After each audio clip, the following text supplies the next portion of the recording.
Good afternoon, and thank you for joining us for our second session of the afternoon at Florida Shines Virtual College Week. My name is Nashla Dawari, and I will be facilitating today's session. Now, before we begin, I want to go over a few items with you.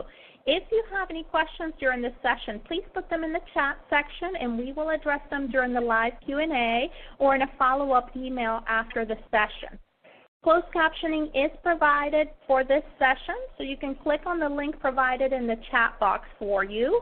This session is also being recorded. The recording, along with any materials shared today, will be posted on our website, floridashines.org.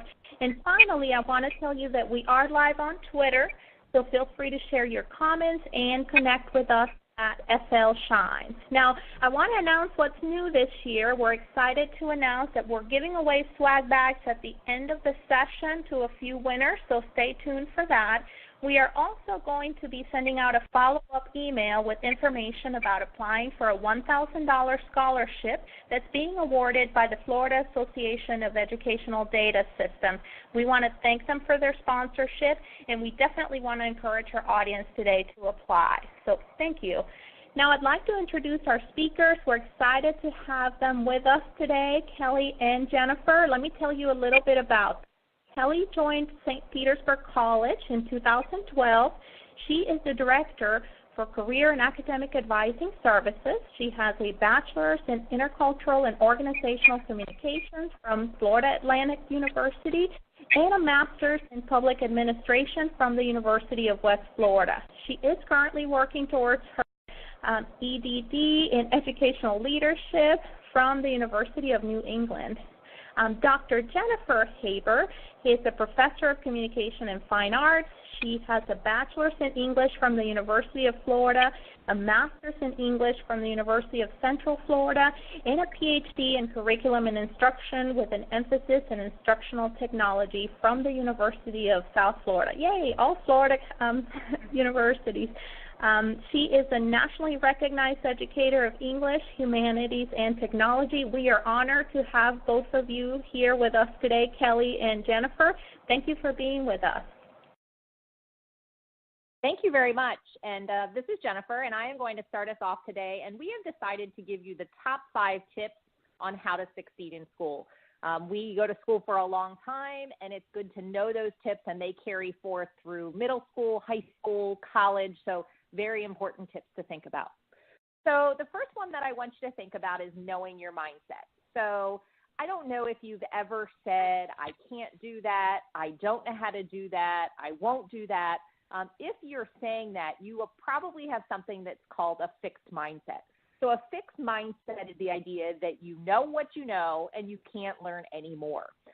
A lot of research has been done. Carol Dweck is one of the researchers who has done a lot of research to show that this is in fact not true. Your learning and intelligence can grow.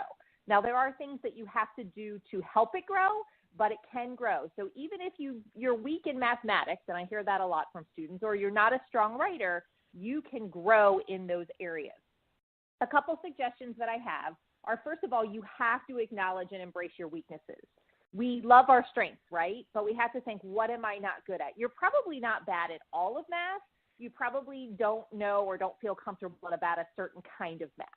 So for instance, you may not do integers very well. So if that's the case, know that, embrace that, and grow from there.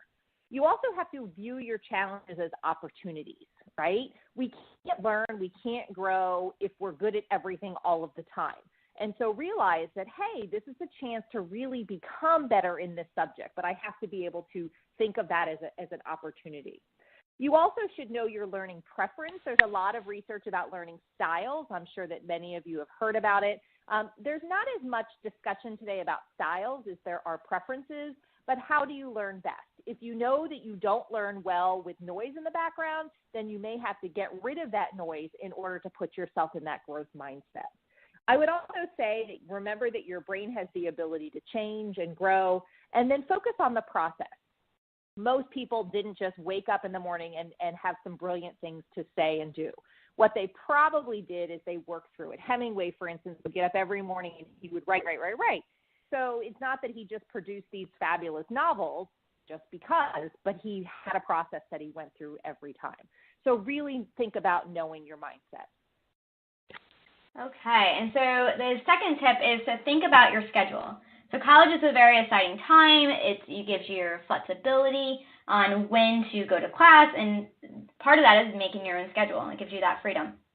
But there's some things to think about before you make your schedule. One is to see an advisor to make sure that you're taking the right classes for your major, and also that you're avoiding what we call those toxic combinations. So that might be 2 hard math classes at the same time, or a math and science class when you're better in English, or you feel like your strength is more in English. So we want to avoid those toxic combinations. Also, figure out what your schedule is outside of school. Do you work? Do you have other responsibilities? Do you take care of family members? That's something to consider when you are putting together your schedule, because you do have the flexibility of taking morning or afternoon classes, evening classes. And with that, see what works best for you. Some people are better learners in the morning and they're more alert in the morning. Some people are more alert in the afternoon or the evening time. So this is the opportunity that you can really figure out. Maybe you, like you said, you're really alert in the morning. Take those morning classes, the 8 o'clock classes, the 9 o'clock classes, and avoid the ones that start at 5 o'clock. So really figure out what works best.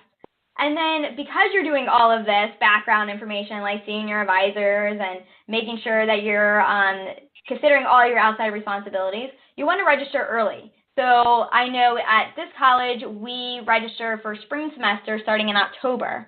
But a lot of students wait till December, and they're wondering why they don't get their preferred times or the preferred professors. You really need to register early to get your preferences. And then lastly is you put all this work into it, attend class. A lot of times professors post the content before going to class, look that over, but you also want to attend class because that's where you meet people and engage in what's being taught. And in the end, it really makes those tests easier when you're there and listening to the material. So that goes into tip number 3 of talking to your professors. And they're really there to help you. They want to see you succeed. So it's easier in the long run when you contact them if something's not going right if you get to know them throughout the whole entire time. And sometimes even you might need a reference for a master's program or for a job or some other type of reference, a personal reference, and if they know you, they're more likely to agree to write you a reference. To get to know them, you can go to their office hours, you can stay after class and just chat with them or ask questions. And even within your class, as the content is being taught, ask questions. Don't just sit there. Again, the more that you engage with it, the more that you're going to actually learn the material, not necessarily just memorize it, and the test will be easier.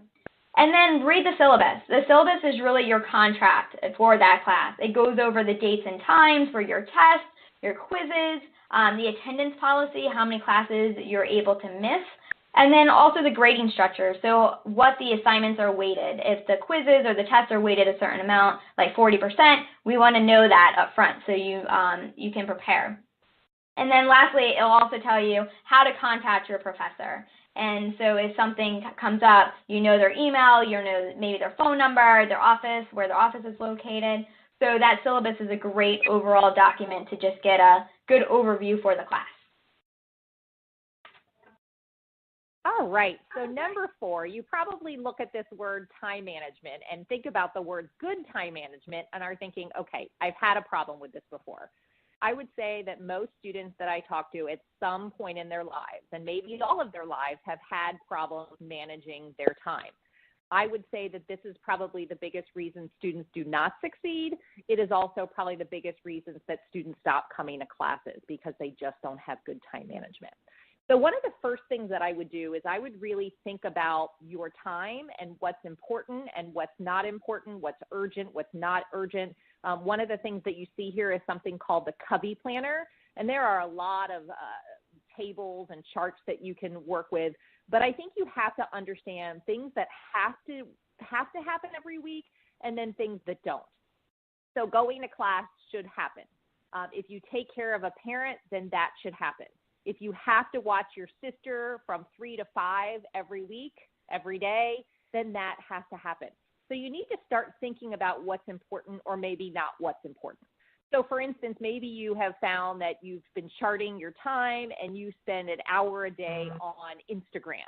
Well, maybe that's not so important. And I'm not saying get rid of it entirely, because we can't just go to work, come home, study, go to school. We can't do that. We won't survive that way. But what becomes important is you decide, maybe instead of an hour on Instagram a day, maybe I give myself 15 minutes.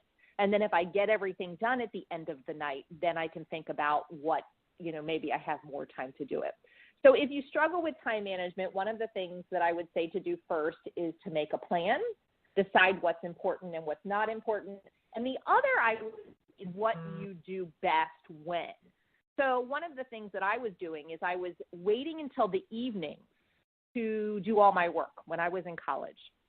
And one of the things that I had was it was getting to the end of the night and I was falling asleep. I was so tired. And again, I was going to school and working during the day. But I figured out that if I got up an hour earlier, I could get that work done and I could be fresh. Maybe you're actually better in the mornings. Maybe you're better in the evenings. Everyone's a little bit different, so there's not a best practice for when it works best for you, but you have to figure out what does work best. I would also say that college is like a job. So when I talk to students who work 40 hours and go to school full time, that's 2 40-hour-a-week jobs. If you have to work, and I do understand that, think about the time, and I know Kelly talked about this a little bit as well, but think about how that all fits in. Can you really work 40 hours and go to school 40 hours?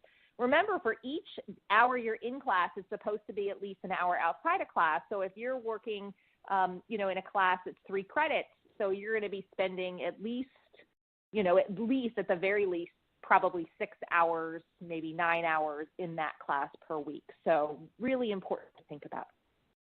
If you are a little tech savvy, one of the things that I recommend too to provide some good time management would be to find some apps that work. So in this society that we live in, people like to use the technology. And I will tell you right now, for me, it's super important. Now, I don't use a time management app, but one of the things that I do use is I use my calendar on my iPhone. So I use my calendar. Everything is in my calendar. I set alarms in my calendar. So if I know something's really important, that I put an alarm on it so it goes off. And this helps me to remember when things are due, when I have to be places. And I think that's a really good tool. But there's a lot of tools. There's My Homework. There's Evernote. There's Post-its now that you can set priorities through that. There are a lot of different apps, and you can actually Google like 7 essential time management apps, and a whole bunch will come up depending on what you're looking for. There's an app for it. But I would say you need to make sure that you're really thinking about those good time management skills and how to be successful with that. So please think about that. The other thing I would think about would be to develop a study schedule. So you have to, like time management, think about when you study best and how you study best. And what I would recommend that you do is I would recommend that you do some trial and error here. So first of all, you have to figure out what you know and you don't know. So it's so funny. I have a 16-year-old daughter, and she loves to study what she knows because she knows it. But sometimes we have to go back and think of, okay, what don't we know?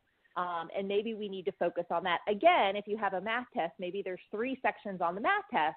Maybe you don't know one of them. That should be your priority. You should, of course, look over the other ones, but you should think about what you don't know. So a couple things that I would also recommend as you're doing that. First of all, you need to develop some good reading strategies. If you can't read, it's going to be difficult to get through any subject. So you need to figure out how to read, and we'll talk about the SQ5R in just a minute. You also have to figure out how to take notes. You're not going to be successful just reading and rereading and rereading, which is I hear a lot of students doing. You have to really come up with a process. So first of all, reading. SQ5R. Some of you have probably heard of SQ3R. It's very similar, except there's 2 more steps added in this method. So what you really do is, suppose you have an article that you have to read, and maybe a journal article. Maybe it's really dense and difficult to read, and you're just really struggling with it. So what I recommend that you do is you start by looking at it. So that's the survey. You're going to look at it. You're going to look for titles and bulleted items. You're going to make sure that you have a sense of what it's about before you actually read it.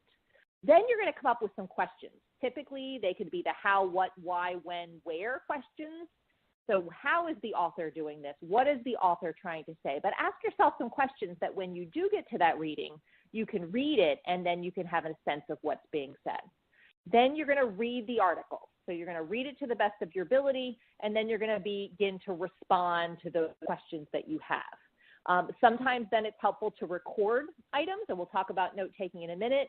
Then you recite it, and by the way, I know it sounds crazy, and sometimes I guess I'm talking to myself, but I say things aloud, I say it back. I do something called paraphrasing. I put it into my own words. And then I pick up the article again, and I'm going to review it. I'm going to make sure that I didn't miss anything. So it's not just reading it, but there's a process to be successful, to capture what you need to. And then what I would say is then find a good note-taking strategy. So I do a couple things. First of all, I annotate a lot when I read, so you can write in the margins. But I also do notes. Cornell note style is just one note-taking style that has you write questions and write answers and fold your paper, and there's a YouTube video that you can watch to show you more information. But it's all about thinking. Sometimes we read and we put information on paper, but we're not thinking. So we're doing thinking and reading at the same time. Also think about making the study time count. One of the things that happens is that sometimes, again, we sit in our room for 6 hours. Sometimes we think we're going to do an all-nighter, right? And we're not actually making our study time count. So you need to think about, again, a process. You need to think about where you're studying. You need to think about how you're studying. And you need to make sure that you're not studying everything all at one time. In other words, suppose you have a biology test. You can't study biology for 7 hours. You won't remember the material, but you may study it for 30 minutes and then take a quick break and then come back and do some, maybe you have some English homework and then come back and then go back to biology. Remember that exercise is really good as we're studying, so, but that study cycle is really important. So you, again, need to think about what you know and what you don't know. So really, really helpful to develop those time management skills in conjunction with that study schedule. So something to think about. Okay, and so we have a bonus tip. So we had 5, but we wanted to share one additional one, and that is to get involved. Join the clubs on campus or even online clubs if they're available, and go to activities. Join student government. Anything to really meet other people with similar interests. Use the resources that are also available that the college provides. So this could be learning support, it could be going to the library or going to the career center, even going to the gym. So every campus, every college offers different resources, different clubs, different activities. Really research and see what you would like to, what you would enjoy and what you want to participate in. So just remember, everybody's there to help you. Everybody wants to see you succeed. And the more that you enjoy your experience, the more likely you'll continue going to class, going to school, and ultimately graduate. So just really own your experience and make the best of it. And then I believe we are done. So if there's any questions. All right. Well, thank you so much, Kelly and Jennifer.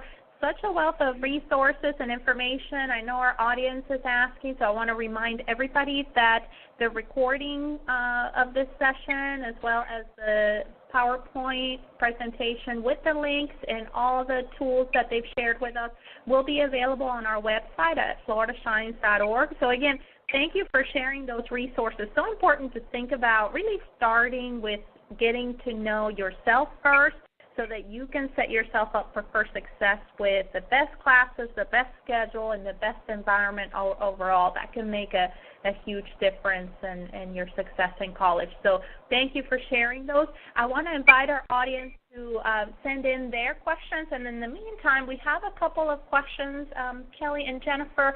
One of them is related to office hours, which is a different concept than what some of our students in high school may be used to. So do professors have office hours or times outside of the classroom where students can talk to them, and how does that all work at a college campus?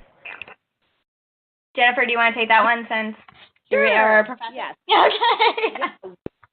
We have office hours that we are required to do, and I like to actually call them student hours, but we do them every week. So I'm in my office 15 hours a week, 4 days a week, for students and for students only.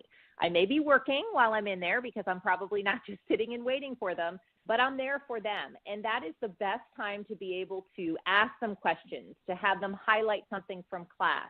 I always tell students that I'm available to come in, to feel at ease.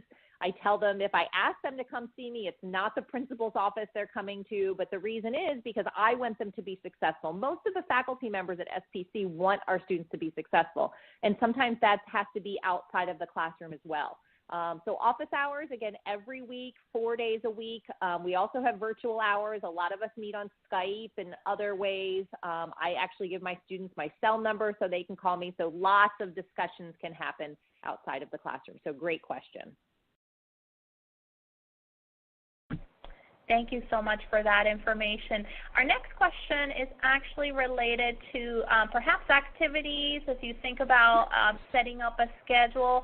Any recommendations related to your bonus tip about how many activities students should get involved with? How much is too much?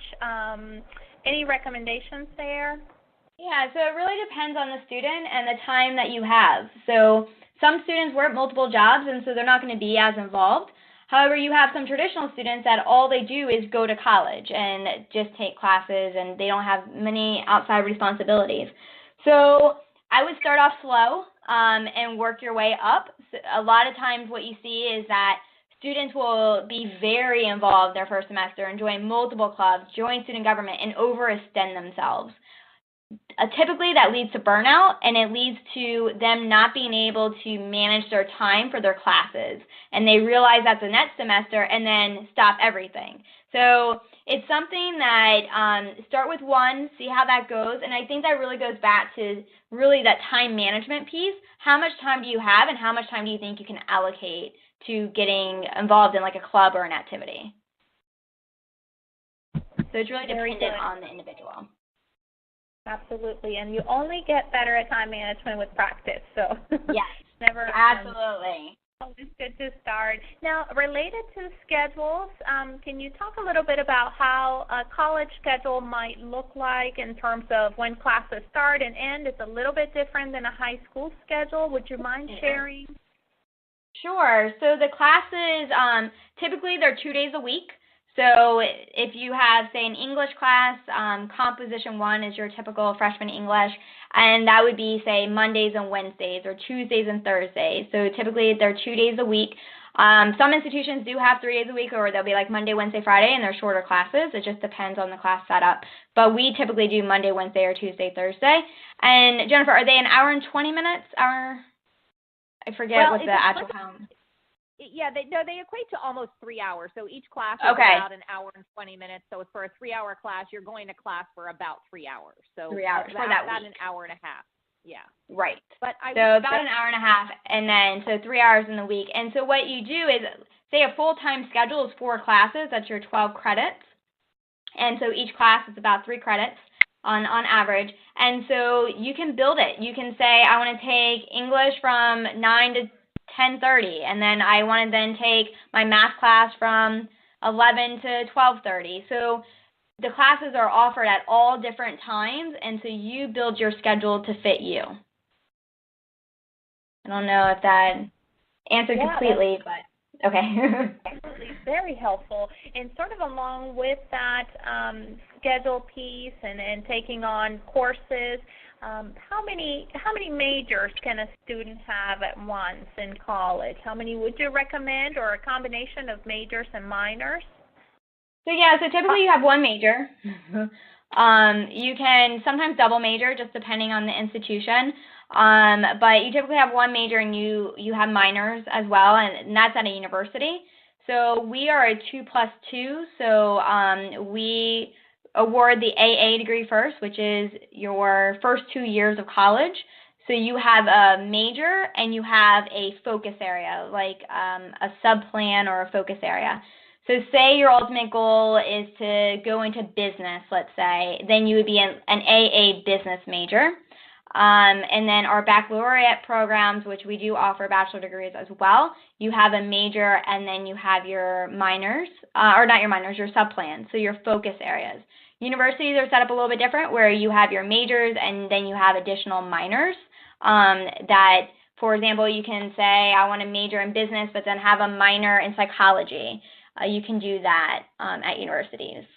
So typically one major and then minors. It really just depends on the institution and how many credits that you have to work with. Absolutely, very helpful. So always thinking about what you mentioned earlier, that even though you're not in class for the entirety of the week, you're also workload-wise, it is a full-time job, so it's important to focus on one thing. And then electives. Students can also use their elective credits to explore and learn about different subjects that they want to learn about. So very helpful. I wanted to ask you if you could share advice for students who are more in vocational programs, a culinary major, or perhaps programs that require a little bit more outside of the classroom. What are your recommendations or tips for them? So, recommendations in what regards? Like what classes, what majors, where to go, what kind of recommendations? Yeah, and even time management-wise, in terms of managing the responsibilities of the classroom and perhaps hours that they have to complete outside of the classroom as well, which could be equivalent to a job. Any recommendations? So vocational majors are sometimes set up a little bit differently depending on the vocational. So here we have AS degree programs, which is what we considered our ready to work, where you get your, they're a little bit more focused and work-ready type of professions. And that includes a lot of stuff in like computers, includes some business, we have them all over the place, manufacturing, biotechnical. And so their classes, they're set up like classes, it's just an AS degree instead of an AA. Some of the vocational, depending on where you go, are clock hours. So it depends on how many hours that you're in the classroom. And so it really just depends on the program. I think culinary, it really depends on the school that you go to, if it's based on credits or clock hours. So it just really depends on that one. But no matter where you go, get involved. I mean, they may have, for like culinary, they could have clubs, they could have things that you can do outside of classrooms. Sometimes there's internships. If you are able to do an internship, I definitely recommend it. Those look great on resumes and just getting some real-world experience. And internships normally come closer to the end of your program. But at the beginning of your program, you can do volunteer. So if you're really interested in an area, volunteer. Get out there and see what that industry is all about. So, yeah, it really depends on the individual. Absolutely. And the institution. So another reason to get started early and have plenty of time to research those programs and what they entail. So on the other spectrum, for students who have not decided on a major, how long do they typically have to declare a major once they enter college? And is it okay to start college undecided? Yes, it's definitely okay to start college undecided. That's your time to really explore the different majors that they have available and see what your interests are. If you are undecided, I strongly urge you to visit the Career Center on the campus so you can do different career testing to see where your interests are, and see how you can even take your interest and what does that equate to for majors. So if I'm really interested in writing, what does that mean? What can I major in? Or if I'm really interested in different areas, like maybe my strength is math, what are the majors that align to that? So yes, you can definitely start as undecided, but don't wait too long to decide on a major, especially in Florida, because you only have a certain number of credits that you can that are covered by financial aid. So financial aid kind of gets in the way. So don't wait too long, because we don't want you bouncing around between different majors, because that's going to cost you in the long run. So I would say within the first semester, have a pretty good idea, at least a idea of the, we call them communities, so an idea of an area, a major grouping, I guess, or an industry of some sort. So have an idea about that. Now, in terms of how long you have until you declare a major, that all depends on the institution. It really does. Sometimes they give you a semester grace period. Sometimes they require you to take like a major class to explore the different major options if you are undeclared or if you're undecided, but it really just depends on the institution on how long you have to declare a major. So at SPC, we require it on the front end. We do on the application require you to declare something, but you can be like an associate in arts and AA degree undecided. That's okay, but we do request that you declare either an AA, an AS, or a certificate program, but you can change it. Like, you're not locked in, and that's something also to remember. Even if you do declare something, you can always change it once you're more decided. That helps tremendously. So knowing that you can always change your mind. I have another question related to GPAs from our audience and success in college and academic records. When it comes to a college GPA, outside of future scholarships, can you talk about why the college GPA may be important, perhaps future colleges or future employment or graduate school and so on? It's absolutely important for graduate school. Yeah, Jennifer, if you want to talk about that. Sure. Yeah. I mean, I really think it depends on what you want to do beyond college. And sometimes you don't know. So, you know, I know a lot of students who don't think about grade point average, and then they decide they want to get a degree, a graduate degree, a master's in something, or go on and get a PhD or go to law school. And so, you know, I always think that doing the best you can is good for you, because you will not only gain more knowledge and you'll gain more skills, but, you know, you might need that grade point average for the future. I will tell you that a lot of companies don't necessarily look at your grade point average, but it is something nice that you can put on a resume. So I see people and they graduate and they put a, 3.8 out of 4.0 on their resume, and that looks pretty nice, and I'm sure the employer recognizes that. So grade point average is important. You do need a certain grade point average and a score to typically go on. So if you're going to go to law school, you would take a test. If you go to graduate school, you would take the GRE. If you're going to go to business school, you would,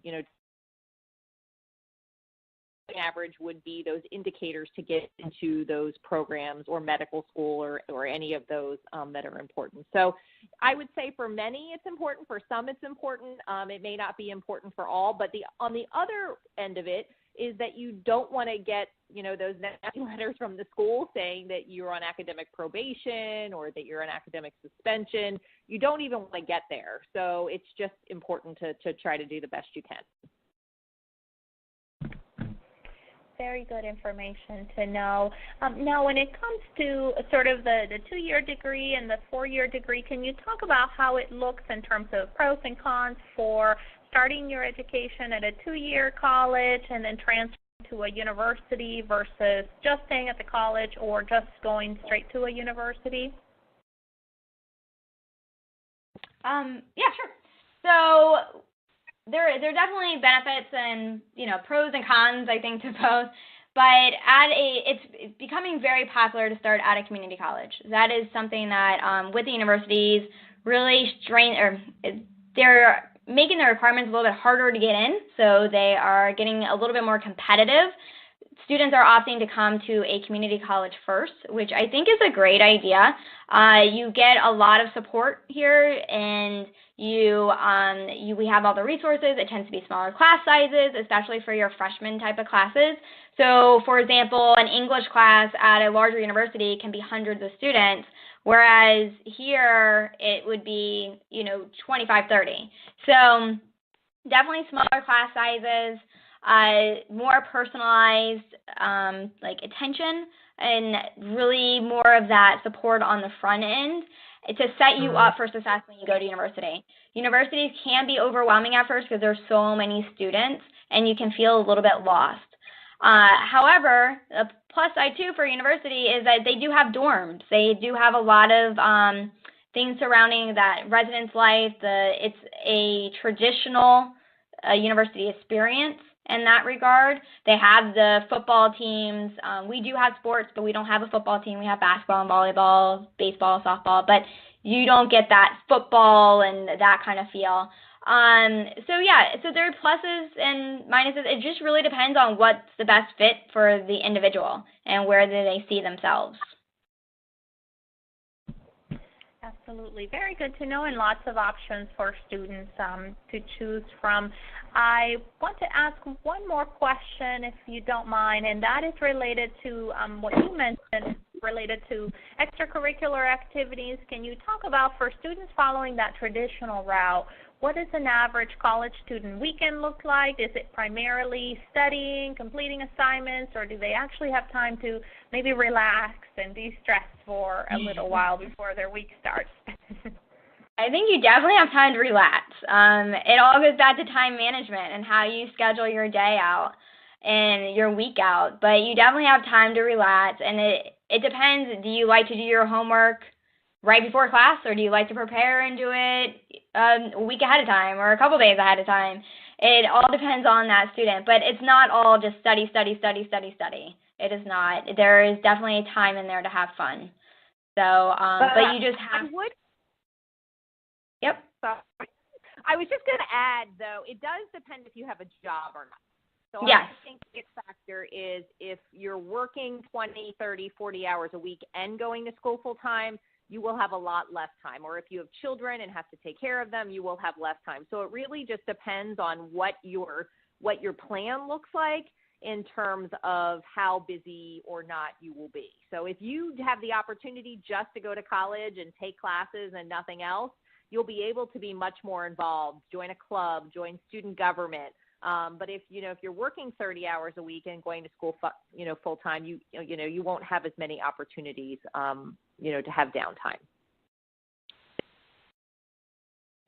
Okay, so everybody's different. Everybody kind of fit through the different options of what they have available in their environment. So always good to remember that. Now I want to address a few other questions related to our session for today, the giveaway and the scholarship. So if you don't mind, I'd like to spend a few minutes letting you know that if you joined us today, for our audience, you have been entered to win a swag bag from our Florida colleges and universities. So we will be drawing all names for the winners at the end of the night, and we will announce the winners on our social media. So follow us at FL Shines on Twitter, Facebook, and Instagram. So again, that's FL Shine. So good luck if you are here with us today. Also, for the scholarship, you will receive information via email after this session with the details on how to apply for that $1,000 scholarship. So be on the lookout for an email from us as well. So Kelly and Jennifer, on behalf of the Florida Shines team here, I want to thank you so much for spending the afternoon with us, sharing your expertise in all of the resources and tools that you shared with us today. So thank you. Thank you. Thank you. Thanks. This concludes our second webinar of the afternoon. I want to thank you all for joining us today. And if you're joining us for the next session, that starts at 6 p.m. Eastern Time. Thank you. Thank you, everyone.